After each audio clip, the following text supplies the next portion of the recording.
of schools there, you do get lax because it is supposed to be safe, and that's the problem, is that we want it to be safe. It should, and people will get their guard down.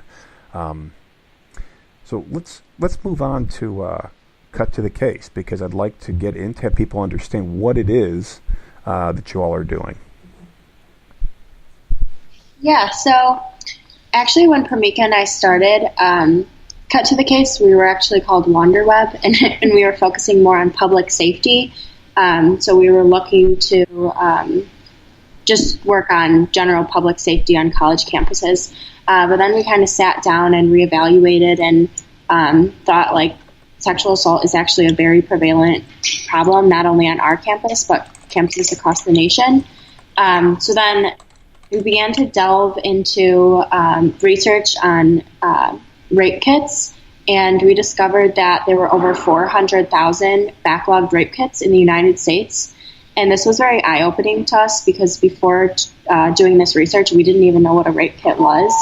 And then we began talking to those in Detroit and their efforts to, they found over 11,000 rape kits in an abandoned storage unit. And then they successfully worked through that backlog. So I think hearing people talk about this issue and how emotional it made them, it made us it made us realize that was where we wanted to start. So our project that we did over the summer was working to track these rape kits. So currently there is a lot of lack of transparency with these kits. So many different types of stakeholders have to work with this kit and pass it along. And what we realized was that all these stakeholders have different databases. So we are working to develop a technology solution to engage these stakeholders and ensure everyone was being held accountable. So a rape kit is actually like a key piece of DNA evidence for sexual assault investigations. And in Chicago, the average time to get a rape kit tested completely is 2.5 years. And during this time, victims have no idea what's going on with their investigation, and a lot of them lose hope that anything is going to happen and choose to drop the charges against their perpetrator. So we think that by giving victims access, or more access and more transparency, and showing them that something is being done, that they will be encouraged to continue with prosecution. And we also think that by tracking the rape kits, we can provide medical professionals and police and DNA labs with important data that can lead to them quickening the process of the rape kits, and maybe even pressure the government into funding public labs so that these can be tested more. And I got to go back to the number you just put out there when you were going to describe how long it took. In my head, the timeline I was going to say was probably something horrible like 2.5 months. And you said 2.5 years. Yeah, that's the average in Chicago. And it's really like a lack of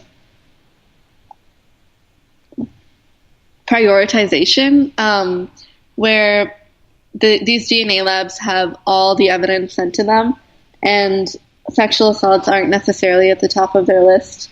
And there's a huge lack of resources and funding for these DNA labs and for staffing and resources. And that leads to this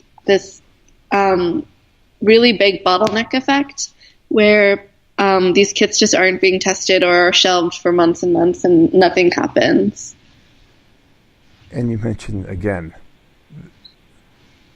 a lack of priority over other things.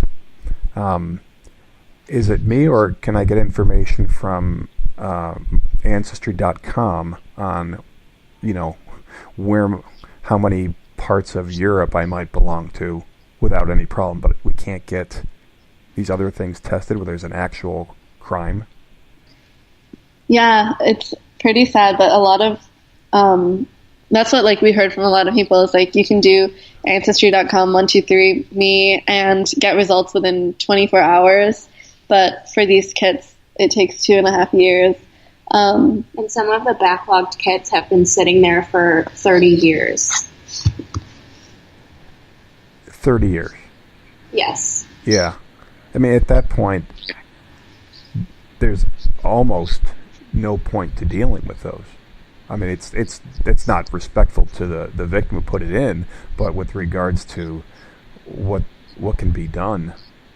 What's really crazy also is that so in Detroit they had over 11,000 untested kits, and they found them all in a prosecutor's office, and then the prosecutor's office decided to test all of them at once. And when they did, they found so many repeat perpetrators that had committed sexual assaults against 6 different victims from different states. And if they had just tested the DNA to begin with, these rapes wouldn't have even happened. And what happened with, do you know what the outcome was of that, or the comments from that office?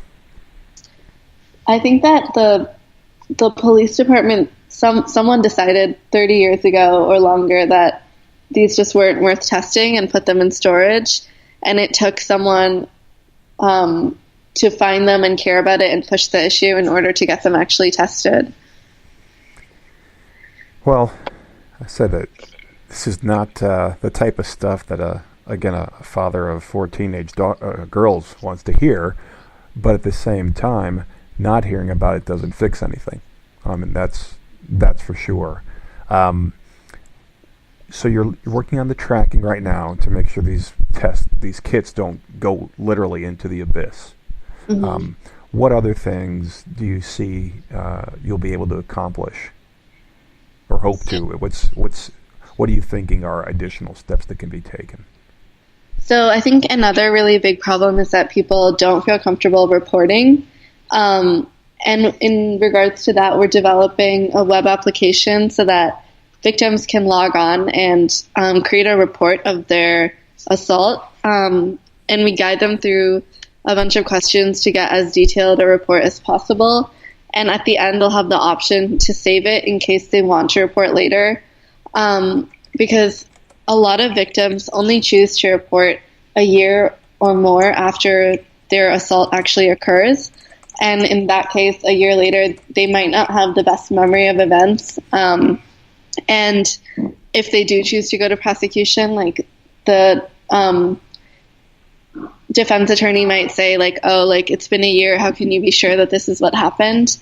So in that case, it's helpful to have a record on hand to show exactly what they went through, because they don't often feel comfortable speaking out right away. And the other part of this system is a matching algorithm so that victims with the same perpetrator can choose to be linked to each other. Because as we saw with the Harvey Weinstein situation, there's a huge thing to say about strength in numbers, where when a bunch of people come out and speak about the same perpetrator, their voice is more likely to be heard, and they also feel safer doing so. So we hope that by linking victims together, they'll be able to form a community that can support each other. That's excellent. And exactly with what's going on in Hollywood, you see person after person. In fact, I want to take some time right now and make sure people understand how to see your Twitter feed, because you've got a lot of this information on here. And as I'm looking at it right now on my screen, and there's a lot of other groups you are retweeting all these issues. Tell everybody how, I'll tell them. It's at Cut to the Case with a 2, at CUT, the number 2, the case. And they've got, these two young ladies, a lot of information that I think you want to see. Here's one headline. The sad reality is, continue on. And that's unfortunate what a lot of this information is, but it really does need to get out here, because one of the things that people, and I've seen women do it as well, I've seen men are more likely to do it, but is, somebody just wants some attention. That's what comes out, especially with Hollywood. How could there be that many people? And the cases keep coming out. that it seems right now it's more and more believable every time it comes out, and hopefully people begin to listen. This is very difficult for me to keep getting into. Like I say, I'm thinking about, the two of you are only a year older than my daughter, and again, I hate thinking about a place like Champaign that I love being in, but as you said, though, it's a different world for me at 2:30 in the morning. Very different when I go home. It's very different if, while I'm out at the bars, if I have more fun than I ought to with regards to how my friends get me home and who I'm hanging out with and things like that. What else? I'm going to turn it back to you, let you, the two of you pick some more topics, because this is a lot for a father to hear and think about. Yeah, I think that's like something we hear a lot from a lot of fathers and brothers is they kind of see what's going on and they relate it back to who they know, and they're kind of shocked at the situation. And I think a really big problem is that in schools there isn't a lot of great education about sexual assault or consent, and even like the things that our university makes us go through aren't adequate, because people don't, like, it's surprising how many people don't understand that not saying no doesn't mean that you give consent. And that's really shocking. And they don't understand that if someone is too drunk to move, that they're not capable of giving consent even. So I really think there needs to be more of a push towards educating both men and women about sexual assault and consent and what that means, because I think that's a huge issue. Absolutely. This was pretty deep. We can keep going, but how about if we turn it just a little bit back towards the entrepreneurial? But again, we can continue if you like. It's your choice. We can talk about what's going on in school, entrepreneurs, the education system, or if you've got more to talk to here, I'm happy to keep this conversation going. I'll leave it up to the two of you. Yeah, so actually earlier today we attended we did a demo for Think Chicago, so that was really cool. A lot of the other people that attended were iVenture startups and then other new startups at the U of I. The cool thing about entrepreneurship here is that it keeps growing, and I think it's really cool to see when you first start.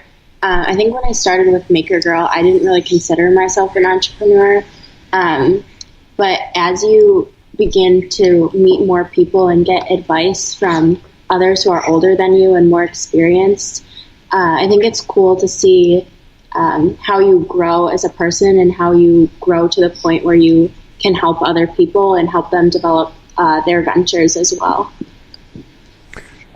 Let me ask you, you mentioned your impression of what an entrepreneur was changed.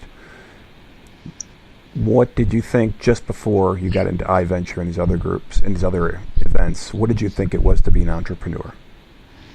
I think before coming to college, I thought an entrepreneur was more like business focused, and I thought, like as an engineer, I can't be an entrepreneur.